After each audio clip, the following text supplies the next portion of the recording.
Hello friends, ನಮಸ್ಕಾರ. ಇದು ಬುಧವಾರ ವೆಡ್ನೆಸ್ಡೇ ವ್ಲಾಗ್. ಆ್ಯಂಡ್ ಬುಧವಾರ ಬೆಳಗ್ಗೆ ಬೇಗ ಎದ್ದು ಫ್ರೆಶ್ ಅಪ್ ಆಗಿ ಟೀ ಬ್ರೆಡ್ ಎಲ್ಲ ತಿಂದು ಋತ್ವಿಗೂ ಸ್ವಲ್ಪ ಫೀವರೆಲ್ಲ ಕಮ್ಮಿ ಆಗಿತ್ತು. ಆ್ಯಂಡ್ ನನಗೂ ಫೀವರ್ ಕಮ್ಮಿ ಆಗಿತ್ತು. ತಾತನಿಗೆ ರಿಕ್ವೆಸ್ಟ್ ಮಾಡಿಕೊಂಡು ಹೇಳಿದ್ಲು ನನಗೆ ಬೆಣ್ಣೆ ದೋಸೆ ತಿನ್ನಬೇಕು ಅಂತ. ಸೊ ನಾವು ದಾವಣಗೆರೆಗೆ ಬಂದರೆ ಬೆಣ್ಣೆ ದೋಸೆ ಯಾರು ಬಿಡ್ತಾರೆ ಹೇಳಿ. ಆ್ಯಂಡ್ ನಮ್ಮ ಮನೆ ಹತ್ರ ವಸಂತ ಬೆಣ್ಣೆ ದೋಸೆ ಹತ್ರ ಆಗುತ್ತೆ. ಆ್ಯಂಡ್ ತುಂಬ ಚೆನ್ನಾಗೂ ಇರುತ್ತೆ ವಸಂತ ಬೆಣ್ಣೆ ದೋಸೆ. ನಾವು ತುಂಬ ವರ್ಷದಿಂದ ತಿಂತಾಯಿದ್ದೀವಿ. ಆ್ಯಂಡ್ ಬೆಣ್ಣೆ ದೋಸೆ ತಿನ್ನಬೇಕು ಅಂತ ಆಸೆ ಆಗಿತ್ತು. ಟೇಸ್ಟ್ ಬಡ್ ನಂದು ಸರಿಯಾಗಿ ವರ್ಕ್ ಆಗ್ತಿರಲಿಲ್ಲ, ಬಟ್ ಸ್ಟಿಲ್ ಮಗಳಿಗೆ ಆಸೆ ಇತ್ತು ಅಂತ ಹೋದ್ವಿ. ತಿಂದ್ವಿ ಬೆಣ್ಣೆ ದೋಸೆ.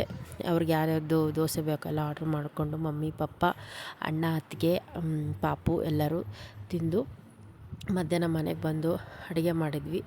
ಆ್ಯಂಡು ಬೆಣ್ಣೆ ದೋಸೆ ದಾವಣಗೆರೆಯಲ್ಲಿ ಸಿಗೋಂಗೆ ಬೇರೆ ಎಲ್ಲೂ ಸಿಗೋಲ್ಲ. ಬೇರೆ ಊರಲ್ಲೂ ಆ್ಯಕ್ಚುಲಿ ಗುಲ್ಬರ್ಗದಲ್ಲೂ ದಾವಣಗೆರೆ ಬೆಣ್ಣೆ ದೋಸೆ ಅಂತ ಹೋಟೆಲ್ ಹೆಸರಿನ ಅಂಗಡಿ ಇದೆ, ಬಟ್ ಇಲ್ಲಿನ ಟೇಸ್ಟೇ ಸಿಕ್ಕಂಗೆ ಅಲ್ಲಿ ಸಿಗೋಲ್ಲ.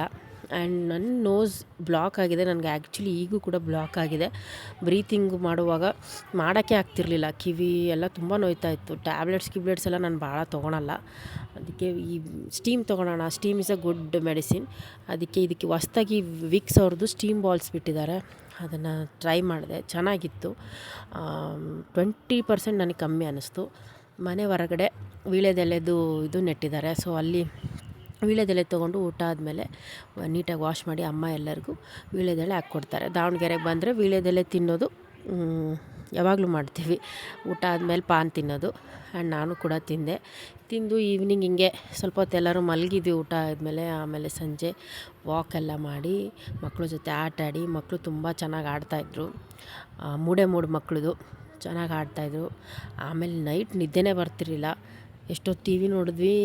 12 ಆಯಿತು. ಏನಾರು ತಿನ್ನಬೇಕು ಅನ್ನಿಸ್ತು ಎಲ್ಲರಿಗೂ. ಸೊ 12 ಝೆಪ್ಟೋಯಿಂದ ಐಸ್ ಕ್ರೀಮ್ ಆರ್ಡ್ರ್ ಮಾಡಿದ್ವಿ. 12:30 ಆಗಿತ್ತು ಐಸ್ ಕ್ರೀಮ್ ಬಂದಾಗ. ತುಂಬ ಚೆನ್ನಾಗಿ ಸರ್ವಿಸ್ ಬರ್ತಿದೆ. 4 to 6 ಮಿನಿಟ್ಸಲ್ಲೇ ತಂದು ಕೊಡ್ತಾರೆ. ಇದು ಆಗಿತ್ತು ವೆಡ್ನೆಸ್ಡೇ ವ್ಲಾಗ್. ಐಸ್ ಕ್ರೀಮ್ ತಿಂದು ಎಲ್ಲರೂ ಮಲಗಿದ್ವಿ. ಇದೇ ರೀತಿ ವೀಡಿಯೋಸ್ಗೆ ನನ್ನ ಫಾಲೋ ಮಾಡಿ.